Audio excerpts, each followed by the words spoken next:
વિદ્યાર્થી મિત્રો good morning, જય શ્રી કૃષ્ણ, જય સ્વામિનારાયણ. વિદ્યાર્થી મિત્રો, આજે આપણે જોઈશું ધોરણ 9ની અંદર ચેપ્ટર 10 ગુરુત્વાકર્ષણ, જેમાં ગુરુત્વ પ્રવેગ g નું સૂત્ર મેળવશું અને તેનું મૂલ્ય શું છે તેની જાણકારી મેળવશું. આગળના લેક્ચરની અંદર આપણે જોયું હતું કે ગુરુત્વ પ્રવેગ g વિશે સમજૂતી મેળવી હતી, જેમાં મુક્ત પતન એટલે કે કોઈ પણ પદાર્થને કોઈ પણ પ્રકારનું બળ લગાડ્યા વગર એમને છોડી દેવામાં આવે અને ત્યારે એ જ પદાર્થ જે પૃથ્વીના ગુરુત્વાકર્ષણ બળને કારણે નીચે પડે છે તેના ઉપર પૃથ્વીનું ગુરુત્વાકર્ષણ બળ લાગે છે અને આ બળને કારણે પદાર્થના વેગમાં ફેરફાર થાય છે, એટલે કે એમાં પ્રવેગ ઉત્પન્ન થાય છે અને એ પ્રવેગને આપણે ગુરુત્વ પ્રવેગ નામ આપ્યું. તો અહીંયા આપણે ગુરુત્વ પ્રવેગ g નું છે જેનું સૂત્ર મેળવશું અને તેના મૂલ્ય વિશેની પણ જાણકારી આપણે આ પ્રકરણમાં મેળવશું. હવે ન્યૂટનની ગતિનો બીજો નિયમ આપણે જાણીએ છીએ કે ન્યૂટનની ગતિનો બીજો નિયમ શું છે? તો કે ન્યૂટનની ગતિનો બીજો નિયમ એ આપણે જાણ્યું તો કે બળ એ પદાર્થના દ્રવ્યમાન અને તેના દળના દ્રવ્યમાન અને તેના પ્રવેગનો ગુણાકાર છે. કોઈ પણ પદાર્થ ઉપર લાગતું બળ એ તેના દ્રવ્યમાન અને તેના ઉપર લાગતા પ્રવેગના ગુણાકાર જેટલું હોય છે. જેમાં આપણે સૂત્ર યાદ રાખ્યું હતું કે F બરાબર m * a. યાદ આવે છે ને? F બરાબર m * a. F એટલે બાપા, m a એટલે માં, બાપા બરાબર માં. બરાબર? તો આ સૂત્ર આપણે તાર્યું હતું અને એ સૂત્રની મદદથી આગળ આપણે આ ગુરુત્વ પ્રવેગ g ના મૂલ્યની ગણતરી કરવાની છે. હવે કોઈ પણ એક પથ્થર છે, ધારો કે એક પથ્થર છે, એની પથ્થરનું દ્રવ્યમાન m છે. આ પથ્થરને મુક્ત રીતે પતન કરવા દેવામાં આવે, એટલે કે એની ઉપર કોઈ પણ પ્રકારનું બળ લગાડ્યા સિવાય એને એમને છોડી દેવામાં આવે તો પથ્થરનું દ્રવ્યમાન કેટલું છે? m છે. અને આ પથ્થરનું દ્રવ્યમાન m છે તો એના ઉપર જેવું એને મુક્ત પતન કરાવશું એટલે તરત પૃથ્વીનું ગુરુત્વાકર્ષણ બળ એને પોતાની તરફ ખેંચશે. એટલે પૃથ્વીનું આકર્ષણ બળ લાગે છે અને પૃથ્વીનું આકર્ષણ બળ લાગે છે, પરિણામે તેના વેગમાં સતત વધારો થશે અને આ તેના વેગમાં જે વધારો થશે એ વધારાને આપણે ગુરુત્વ પ્રવેગ નામ આપ્યું. પરિણામે પથ્થરની જ્યારે મુક્ત રીતે એનું પતન કરાવવામાં આવે છે ત્યારે એનું દ્રવ્યમાન m છે અને m દ્રવ્યમાનને કારણે જ્યારે મુક્ત પતન પામે છે ત્યારે પૃથ્વીના ગુરુત્વાકર્ષણ બળને કારણે તેનામાં ગુરુત્વ પ્રવેગ g ઉત્પન્ન થશે. અને આ ગુરુત્વ પ્રવેગને આપણે g નામ આપીએ છીએ. તો મુક્ત પતન કરતા પદાર્થ ઉપર જે બળ લાગે છે એ બળ ન્યૂટનની ગતિના બીજા નિયમ અનુસાર તેમાં એનું દ્રવ્યમાન અને તેમાં ઉત્પન્ન થતા પ્રવેગના મૂલ્યનું જેટલું હોય છે. એટલે અહીંયા પદાર્થ મુક્ત પતન કરતો પદાર્થ ગુરુત્વીય બળને કારણે પ્રવેગ ઉત્પન્ન થાય છે અને તેને g વડે દર્શાવાય. એટલે કે જો ગુરુત્વીય બળનું મૂલ્ય F હોય અને દ્રવ્યમાન m અને ગુરુત્વ પ્રવેગ g નો ગુણાકાર જેટલું હોય તો F બરાબર m * g થશે. બરાબર? આ બંનેમાં માત્ર ફેર એટલો છે, આ સૂત્ર પણ F બરાબર ma છે, આ સૂત્ર છે F બરાબર mg છે, પણ અહીંયા a ની જગ્યાએ આપણે g લખ્યો છે. માત્ર a ની જગ્યાએ g લખ્યો છે કારણ કે આપણે જાણીએ છીએ કે એ છે એ પદાર્થના વેગમાં થતા ફેરફારને કારણે ઉત્પન્ન થતો પ્રવેગ છે. તો અહીંયા પણ જ્યારે કોઈ પદાર્થને મુક્ત રીતે પતન કરવા દઈએ છીએ, દાખલા તરીકે આ ડસ્ટર છે, ડસ્ટરને મુક્ત રીતે પતન કરવા દો તો એનો પ્રારંભિક વેગ છે 0 છે, પણ જેવું મુક્ત પતન થશે એટલે પૃથ્વીના ગુરુત્વાકર્ષણ બળને કારણે ખેંચાઈ આવશે પૃથ્વી તરફ ખેંચાઈ આવશે. પરિણામે તમે જોઈ શકો છો કે એના વેગમાં વધારો થાય. શરૂઆતનો વેગ કેવો છે? 0, પણ જેવું એને છોડી દેશ એટલે એના વેગમાં વધારો થયો અને વેગમાં વધારો થયો શાના કારણે થયો? પદાર્થ ઉપર લાગતા પૃથ્વીના ગુરુત્વાકર્ષણ બળને કારણે એના વેગમાં વધારો થયો અને એ વેગમાં થતો વધારો છે એને આપણે શાના વડે દર્શાવીએ છીએ? ગુરુત્વ પ્રવેગ g વડે. માટે આ સમીકરણની અંદર a ની જગ્યાએ માત્ર શું લખેલું છે? g લખેલું છે. બાકી બંને સમીકરણો સરખા છે. આમાં પણ a છે પણ અહીંયા g છે, જે પૃથ્વીના ગુરુત્વાકર્ષણ બળને કારણે પદાર્થના વેગમાં ઉત્પન્ન થતો પ્રવેગ દર્શાવે છે. બરાબર મિત્રો? હવે બીજું આગળ કે ગુરુત્વાકર્ષણ બળનું સૂત્ર આપણે આગળ ભણી ગયા કે F બરાબર g capital M small m છેદમાં d². જ્યાં g છે એ ગુરુત્વાકર્ષણનો સાર્વત્રિક અચળાંક છે. ગુરુત્વાકર્ષણના સાર્વત્રિક નિયમ અનુસાર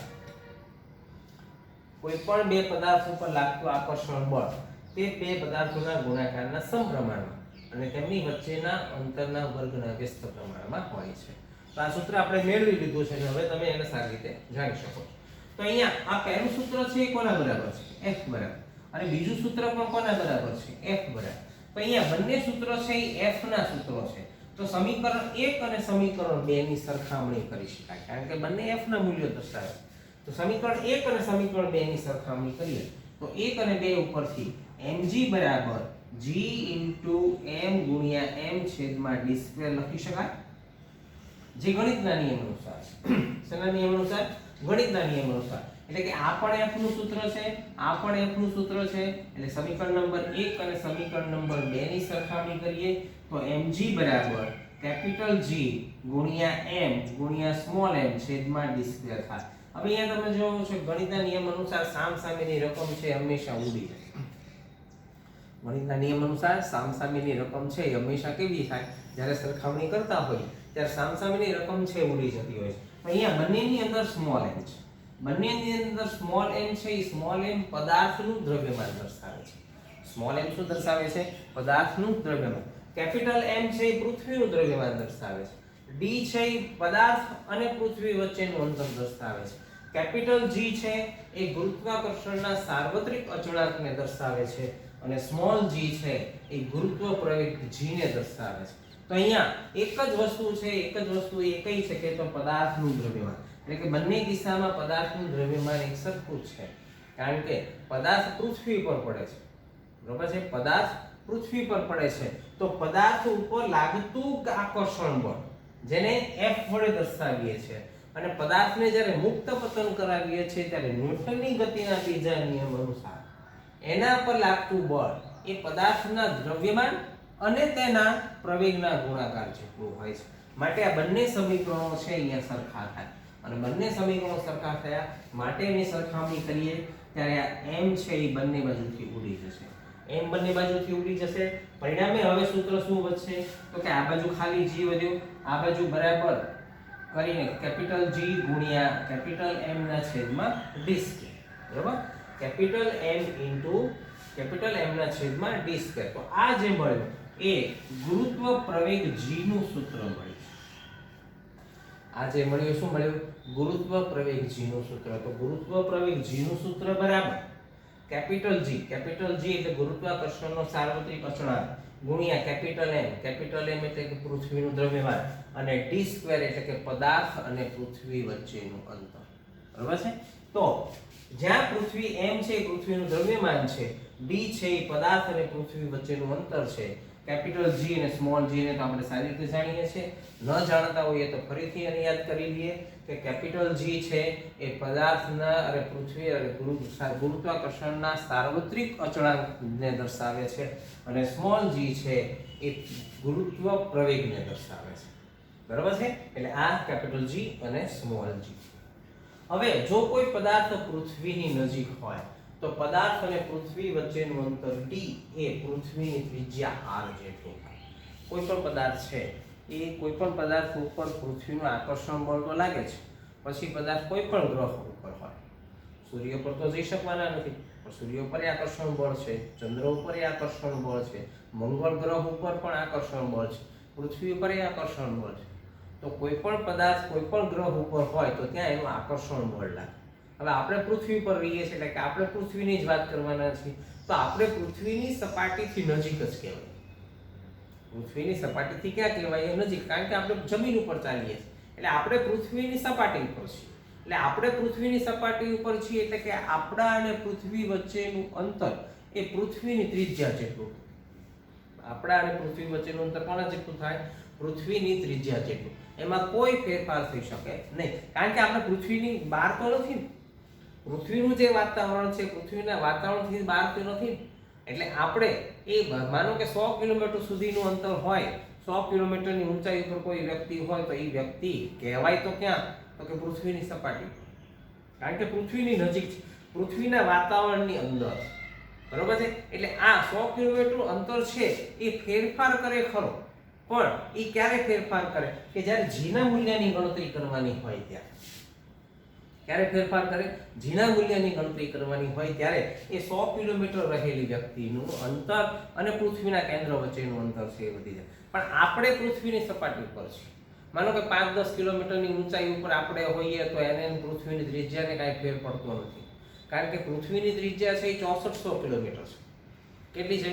6400 કિલોમીટર. 6400 કિલોમીટર એટલે કાશ્મીરથી કન્યાકુમારી જઈને પાછા કાશ્મીર આવો અને એટલું અંતર થાય, એટલી પૃથ્વી અંદર છે, બરાબર? 6400 કિલોમીટર.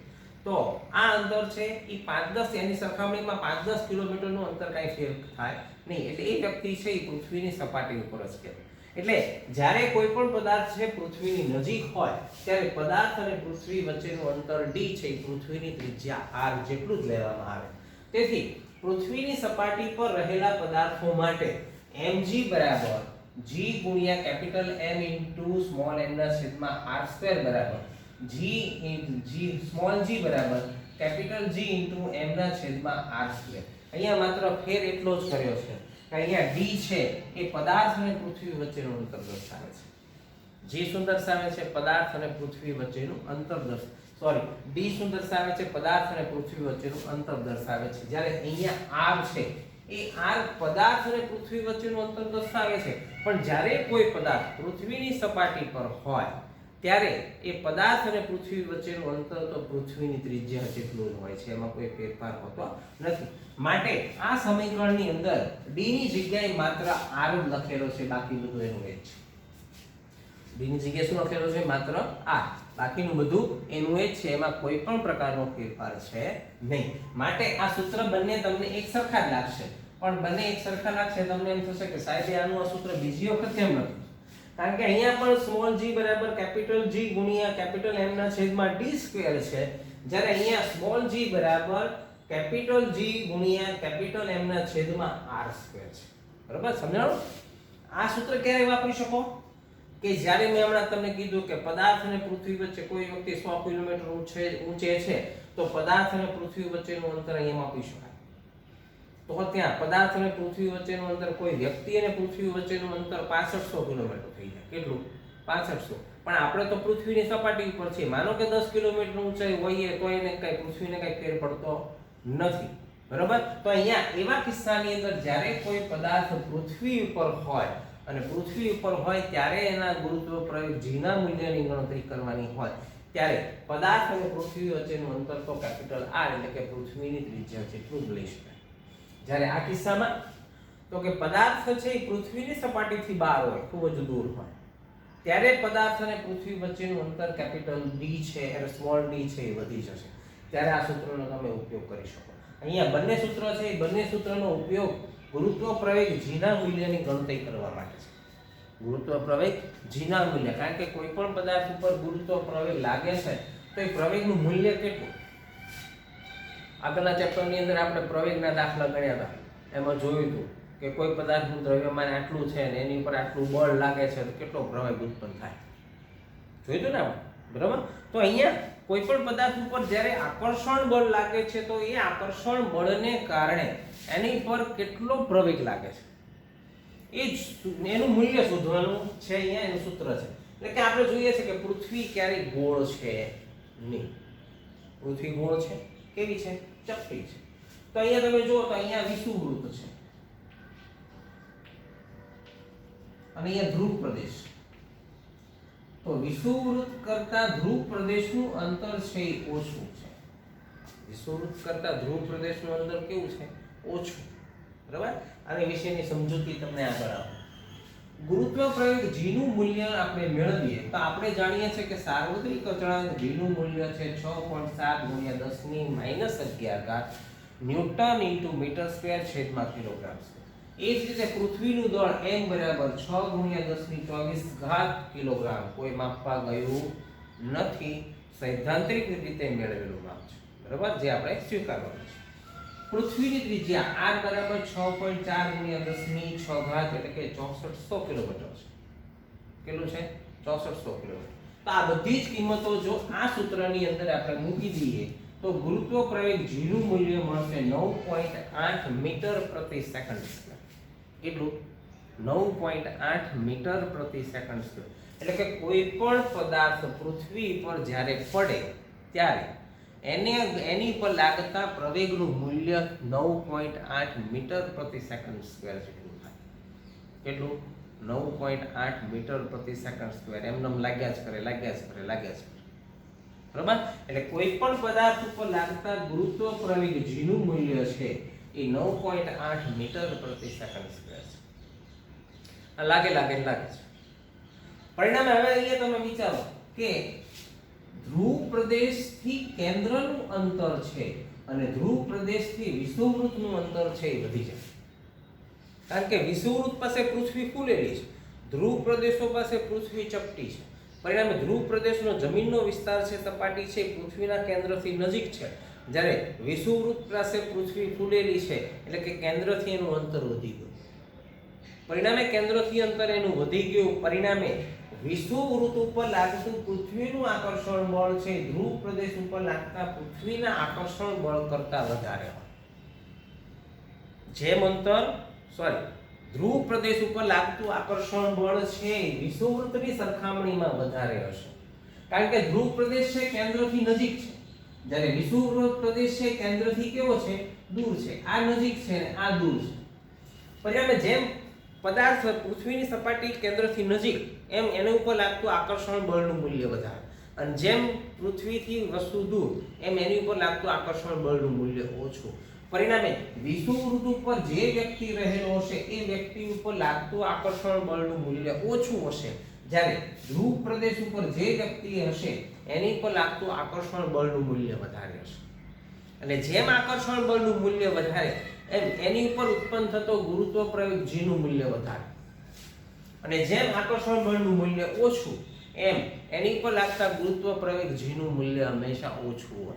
કારણ કે જેમ જેમ પદાર્થ પૃથ્વીની સપાટીથી દૂર જશે એમ પૃથ્વીનું આકર્ષણ બળ છે એ ઓછું લાગતું જશે, અને પૃથ્વીનું આકર્ષણ બળ ઓછું લાગતું જાય પરિણામે એની પર લાગતા ગુરુત્વ પ્રવેગ જીનું મૂલ્ય ઘટે.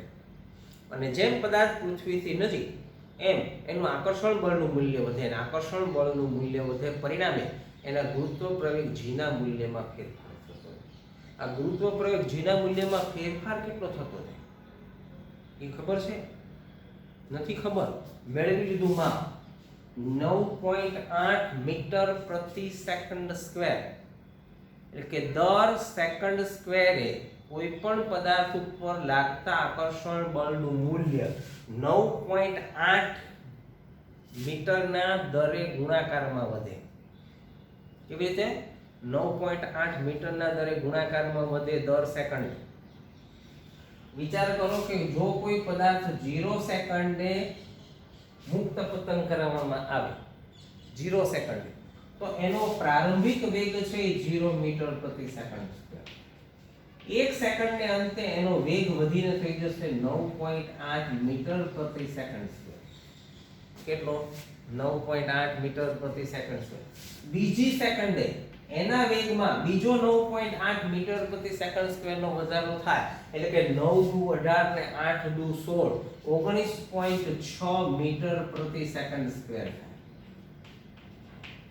ત્રીજી સેકન્ડે આમાં પાછા 9.8 ઉમેરો એટલે 8 ને 6 14 નો ચોગડો વધી 1,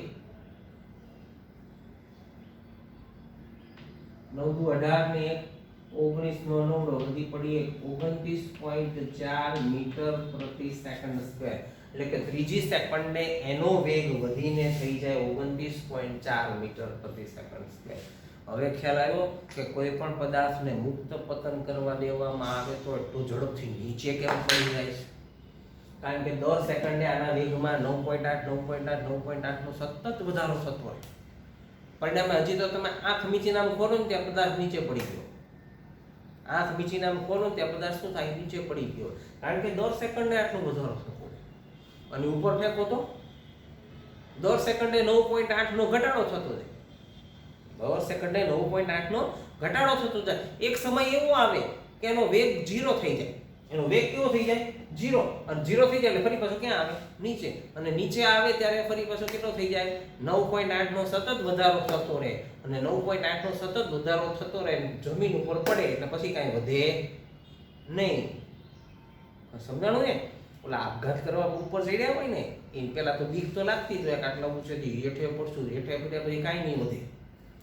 વધે કાંઈ ન વધે, શું જાય આવે નીચે જાય ઉપર, હવે નીચે જાય ઉપર. ભગવાન તરત કે તારી જરૂર નથી ભાઈ ઉપર બી આવ, તું નીચે જા, હું તને ઉપર બોલે. આવું કરાય નહીં. આટલું સરસ ભગવાને જિંદગી આપી છે, જીવી લેવાય. શું કરાય? જીવી લેવાય. કારણ કે એને લખ્યું તેને જ કર્યું છે આ બધું. ઈ જ કરવા વાળા છે. 9.8 વધારો વધારો વધારો એટલે પડે એટલે કાંઈ રહેવું જોઈએ નહીં. આપણી સૃષ્ટિ વિરુદ્ધનું કાર્ય કરવા જાય એટલે ભગવાને જીવવા માટે આપણને મોકલ્યા છે. આપણે મરવા જઈએ તો પછી તારું કાંઈ કામ જ નથી. હાલ 9.8 9.8 9.8 0 પછી કાંઈ વધે નહીં. એટલે ગુરુત્વ પ્રવેગ જીનું મૂલ્ય દર સેકન્ડે પદાર્થ ઉપર 9.8 મીટર પ્રતિ સેકન્ડ સ્ક્વેરના દરથી વધે છે. પરિણામે જ ખેલાડીને કેચ કરવા માટે ખૂબ જ મહેનતની જરૂર પડે ને. પરિણામે હાથ આમ પાછો લઈ જાય. શું કામ? કારણ કે બોલ સામે લગાડવું પડે.